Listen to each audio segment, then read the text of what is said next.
Donn was able to have all these projects and this magnificent estate that we're at the present time, it was his engineering, design, and development of a suspended ceiling system that led to all this. That was his key to success. Before Donn had his suspended ceiling system, it was drywall, it was plaster, it was wood, it was whatever. The problem with a ceiling like that is, once it's up, you can't access it. You have to cut holes in it. You can't put electrical boxes in. You can't add things to it. You can't do maintenance on it.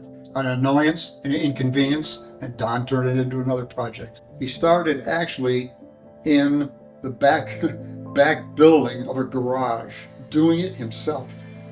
He started pursuing a patent. He decided to go out in business for himself, which then is when he started Donn Products in 1952.